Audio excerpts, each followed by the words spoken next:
തെക്കൻ കേരളത്തിൽ നിന്നും പത്തനംതിട്ട, മധ്യ കേരളത്തിൽ നിന്നും 4 ജില്ലകൾ, വടക്കൻ കേരളത്തിൽ നിന്നും പത്തനംതിട്ടയും മലപ്പുറവും.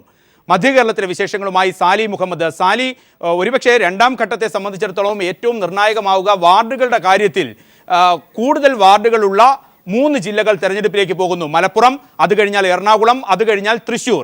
മധ്യ കേരളത്തിൻ്റെ കാര്യം എടുക്കുകയാണെങ്കിൽ എറണാകുളവും തൃശ്ശൂരും വാർഡുകളുടെ കാര്യത്തിൽ ഏറ്റവും കൂടുതൽ വാർഡുകൾ. നഗരസഭകളുടെ കാര്യത്തിൽ എറണാകുളം 2ാം സ്ഥാനത്താണ് മലബാറിന് ശേഷം.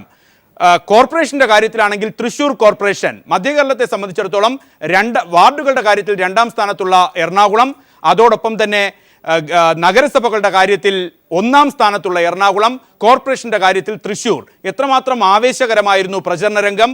കൊട്ടിക്കലാശത്തിലേക്ക് പോകുമ്പോൾ ഈ വീറും വാശിയുമെല്ലാം ഇന്ന് അവസാന മണിക്കൂറുകളിലേക്കും കടന്നു വരുമോ? പ്രദീപ്, തീർച്ചയായും കഴിഞ്ഞ ഒരു മാസം നീണ്ടുനിന്ന അങ്ങേയറ്റം വാശിയേറിയുള്ള പ്രചാരണമാണ് കഴിഞ്ഞുപോയത്. അതിൻ്റെ അവസാനം എന്ന നിലയിൽ ഇന്ന് അത്യന്തം വാശിയേറിയതും ആവേശകരവുമായ ഒരു കൊട്ടിക്കലാശത്തിനാണ് മധ്യകേരളം സാക്ഷ്യം വഹിക്കാൻ പോകുന്നത്. ഇന്ന് ഏതാണ്ട് വൈകിട്ടോടുകൂടി തന്നെ എല്ലാ കേന്ദ്രങ്ങളിലേക്കും പ്രധാന മുന്നണികളുടെയും ഒപ്പം BJPയുടെയും പ്രവർത്തകരും സ്ഥാനാർത്ഥികളും ഒക്കെ പ്രധാന നഗരകേന്ദ്രങ്ങളിലേക്ക് സ്വാഭാവികമായി എത്തും. വലിയ ആഘോഷാരവങ്ങളോടെയുള്ള ഒരു കൊട്ടിക്കലാശത്തിനുള്ള തയ്യാറെടുപ്പിലാണ് പ്രവർത്തകർ. ഇന്ന് രാവിലെ മുതൽ ഇതുവരെ ഏതാണ്ട് ഉച്ചവരെ അവസാനം വോട്ടറെയും നേരിൽ കണ്ട് വോട്ടുറപ്പിക്കാനുള്ള ശ്രമത്തിലായിരുന്നു സ്ഥാനാർത്ഥികളും പ്രധാന പ്രവർത്തകരുമെങ്കിൽ ഉച്ചയ്ക്ക് ശേഷം ഈ കഴിഞ്ഞ ഒരു മാസം നടത്തിയ പ്രചരണത്തിൻ്റെ ആ വീറും വാശിയും പ്രകടമാക്കുന്ന ഒരു കൊട്ടിക്കലാശത്തിനുള്ള തയ്യാറെടുപ്പിലാണ്. കൊച്ചി കോർപ്പറേഷനിൽ ഏതെങ്കിലും ഒരു കേന്ദ്രം കേന്ദ്രീകരിച്ച് കൊട്ടിക്കലാശം മുന്നണികൾ പ്ലാൻ ചെയ്തിട്ടില്ല. വിവിധ കേന്ദ്രങ്ങളിലായി, വിവിധ പോക്കറ്റുകളിലായി കുട്ടിക്കലാശം സംഘടിപ്പിക്കാനാണ് അണികൾക്ക് നിർദ്ദേശം നൽകിയിരിക്കുന്നത്. എന്നാൽ മറിച്ച് മറ്റ് നഗരസഭകളിലും പഞ്ചായത്ത് ആസ്ഥാനങ്ങളിലും ഒക്കെ പ്രധാന കേന്ദ്രങ്ങളിലേക്ക് വിവിധ വാർഡുകളിലെ സ്ഥാനാർത്ഥികളും അവരുടെ പ്രവർത്തകരും വിവിധ മുന്നണികളുടെയും ഒക്കെ ഒഴുകിയെത്തും. സ്വാഭാവികമായും വലിയ ആവേശത്തോടെ കുട്ടിക്കലാശം നടത്തും.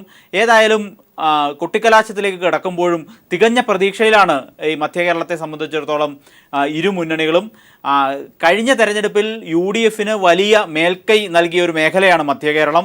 ആ മേൽക്കൈ നിലനിർത്താനുള്ള പോരാട്ടമായിരുന്നു UDF നടത്തിയെങ്കിൽ കഴിഞ്ഞ തവണ നഷ്ടപ്പെട്ട പ്രതാപം തിരിച്ചുപിടിക്കാനുള്ള ശ്രമത്തിലായിരുന്നു LDF പ്രവർത്തകർ. അതുകൊണ്ട് തന്നെ ദേശീയവും സംസ്ഥാന തലത്തിൽ ഉന്നയിക്കപ്പെട്ട പ്രശ്നങ്ങൾക്ക് പുറമെ പ്രാദേശികമായും ഓരോ വാർഡ് കേന്ദ്രീകരിച്ചുമുള്ള വികസന പ്രശ്നങ്ങൾ വരെ ഉയർത്തി ഉള്ള പ്രചരണം ഇരു മുന്നണികളും നടത്തി.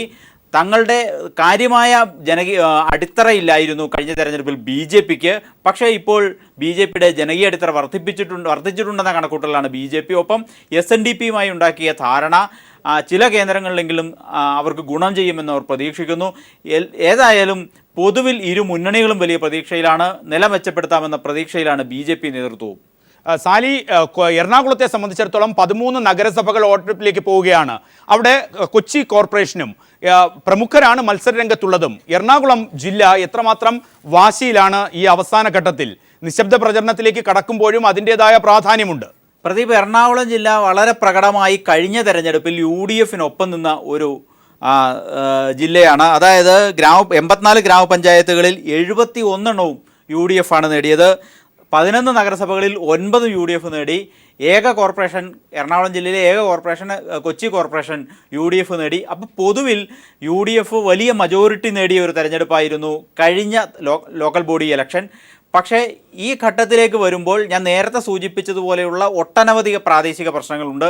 വികസനം മുൻനിർത്തി ഇടതുപക്ഷം നിലനിൽക്കുന്ന പ്രാദേശിക സർക്കാരുകൾക്കെതിരെ നടത്തിയ പ്രചരണമുണ്ട്. ഒപ്പം കേന്ദ്ര സർക്കാരിനും ഒക്കെ എതിരെ ദേശീയപരവും സംസ്ഥാനപരവുമായി നടത്തിയ പ്രചരണ വിഷയങ്ങളുണ്ട്. ഇതൊക്കെ കാണുമ്പോൾ ഇതൊക്കെ വലിയ പ്രതീക്ഷ ഇടത് കേന്ദ്രങ്ങൾക്ക് നൽകുന്നുണ്ട്. ഒപ്പം പറയേണ്ടത് കൊച്ചി കോർപ്പറേഷനിൽ UDF നേരിടുന്ന അതിസങ്കീർണമായ വിമത പ്രശ്നമാണ്. ഏതാണ്ട് 16ഓളം ഡിവിഷനുകളിൽ കോൺഗ്രസിൻ്റെ പ്രാദേശിക നേതാക്കൾ ഔദ്യോഗിക UDF സംവിധാനത്തിനെതിരെ മത്സരിക്കുന്നു. അതൊക്കെ കൊണ്ട് തന്നെ വലിയ പ്രതിസന്ധി UDF ഈ തെരഞ്ഞെടുപ്പിൽ പ്രചരണ രംഗത്ത് നേരിട്ടു. പക്ഷേ അതൊന്നും ഒരു തരത്തിലും ഫലത്തെ ബാധിക്കില്ലെന്ന തികഞ്ഞ ആത്മവിശ്വാസത്തിലാണ് UDF കേന്ദ്രങ്ങൾ. പക്ഷേ LDF പ്രതീക്ഷിക്കുന്നത് തങ്ങൾ നടത്തിയ പ്രചരണം വലിയ മേൽക്കൈ തങ്ങൾക്ക് ലഭിക്കും. ഭൂരിഭാഗം നഗരസഭകളിലും കൊച്ചി കോർപ്പറേഷനിലും ഭൂരിഭാഗം ഗ്രാമപഞ്ചായത്തുകളിലും വലിയ മേൽക്കൈയും വിജയവും ഭരണവും ഇടത് കേന്ദ്രങ്ങൾ അവകാശപ്പെടുന്നുണ്ട്. അത്തരമൊരു പ്രതീക്ഷയിലാണ് അവർ. BJPയെ സംബന്ധിച്ചിടത്തോളം പ്രാദേശികമായി SNDPയുമായി ചില നീക്കുപോക്കുകൾ ഉണ്ടാക്കാൻ മാത്രമേ BJP SNDP സഖ്യത്തിന് എറണാകുളം ജില്ലയിൽ കഴിഞ്ഞിട്ടുള്ളൂ. ജില്ലാ തലത്തിൽ ഒരു വലിയ സഖ്യത്തിന് അവർക്ക് സാധിച്ചില്ല.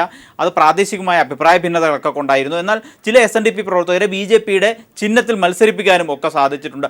അതൊക്കെ കൊണ്ട് BJPയും കാര്യമായ നില മെച്ചപ്പെടുത്തും എന്ന പ്രതീക്ഷയിലാണവർ. ഏതായാലും വലിയ വീറും വാശിയും നിറഞ്ഞ പ്രചരണമാണ് കഴിഞ്ഞ ഒരു മാസം ജില്ലയും മധ്യ കേരളത്തിലെ 4 മണ്ഡലങ്ങളും 4 ജില്ലകളും കണ്ടത്. ഇവിടെയൊക്കെയും അവസാനം അതിൻ്റെ പ്രചരണം കൊട്ടിക്കലാശത്തിലേക്ക് നീങ്ങുമ്പോൾ ഏതായാലും വലിയ പ്രതീക്ഷയിൽ തന്നെയാണ് മുന്നണികൾ എന്ന് പറയാം.